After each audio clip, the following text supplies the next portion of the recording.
So as a producer, I get involved in all different parts of the project. Everything from working with our testers and QA department, to our engineers, to our artists. Really, everything that goes into the game, I get involved with at some point or another, and to make sure that overall the game is meeting our production objectives, and it's on time, it's on budget, and we're overall making sure that we have a really high level of quality. Because in the end of the day, that's really it's really important to us to make sure that we have a great level of quality on this project. So in the past, I worked on Batman Vengeance for PlayStation 2, Xbox, and GameCube. I also worked on Batman Racing for PlayStation 1, Little Nicky and Batman for Game Boy Color systems, and of course I'm working on a Tom Clancy project right now, which should be available at the time Myst 3 PlayStation 2 is in stores, and of course working on Myst 3 PlayStation 2. I think people are most intrigued by Myst because it represents a completely different world. It's somewhere where people would want to go visit for a little while. Maybe they wouldn't want to stay there permanently, but it's just a lush world in terms of its images and the graphic quality. Everything from the huts in Riven and the beaches in Riven as well, to the original structures in Myst, to the unbelievable structures in Exile. It's a world where really it has its own visual graphic style, and I think that's what sets it apart. Our greatest challenge on Myst 3 PlayStation 2 was definitely making sure that the game was really, really high quality. We wanted the game to run at 60 frames per second everywhere. We didn't want to have any bumps or clicks in the frame rate. We really wanted to make sure that this was a really solid title for the PlayStation 2 user, that they really would have a great time and they would be able to see all the real detail that went into the game. Especially the artists at Presto did an incredible job building these structures, and we wanted to make sure that we did the justice on the PlayStation 2 system.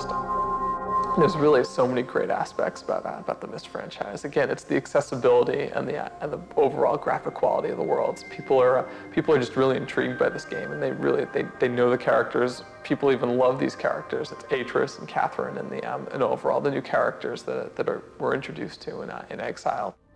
Well, just let me get my keys to unlock, Sean, and we'll be off. Oh, and I'm interested in hearing what you've been up to. We moved here after Atris finished writing Relition. He wanted us to have a new home too. 20 long years alone.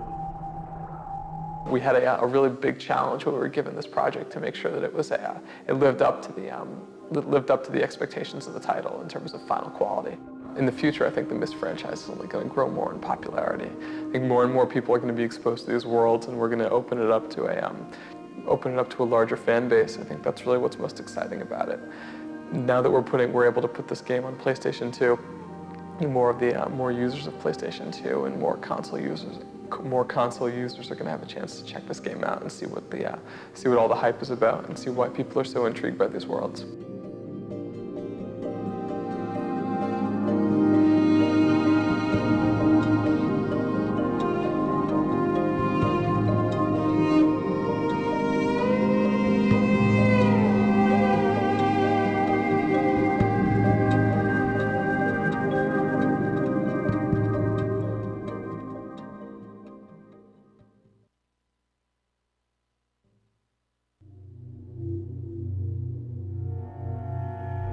My responsibility as lead programmer on Myst 3 PS2 was basically to work with the programmers in order to use the assets of the PlayStation 2 to get the best possible version.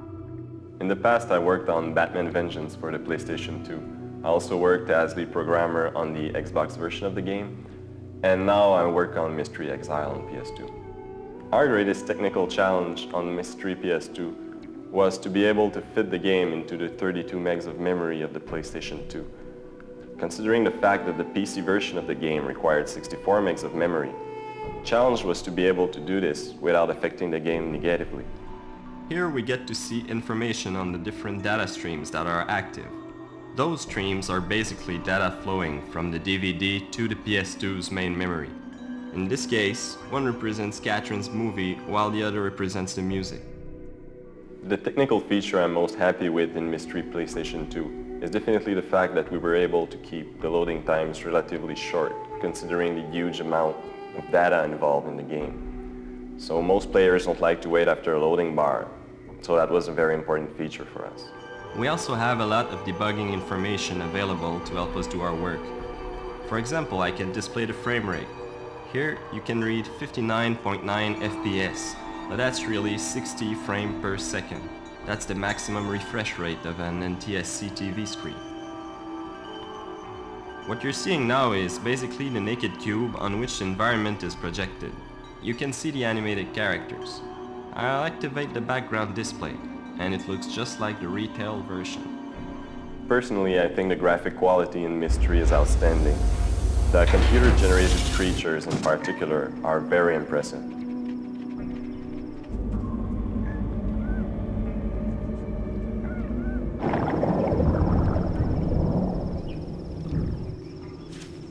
Considering the evolution of the first three Myst games, I hope to see future installments with more animations, more interactions, generally with more life and realism put into the worlds.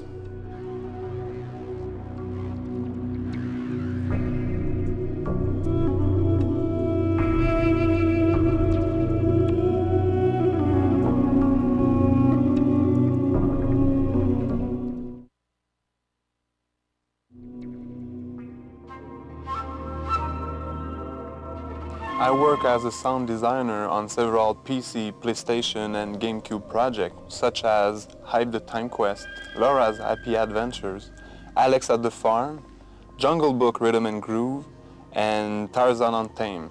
And finally, I've worked on Mystery Exile for PlayStation 2. People like the astonishing quality of the graphic environment and the storyline too.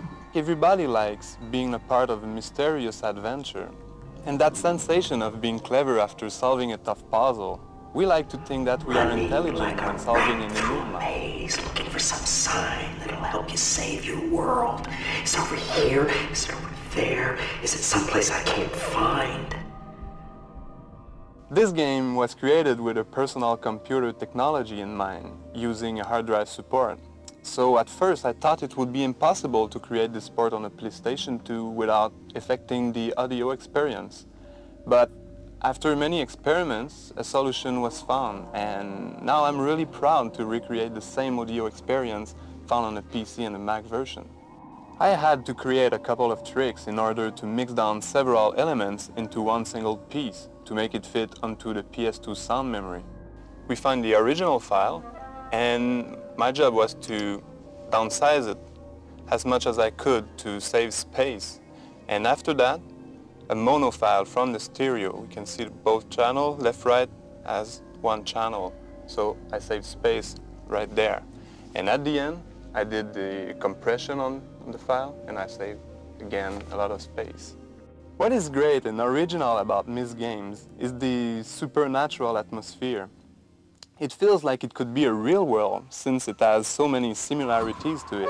But there are many elements that bring you back into an imaginary world.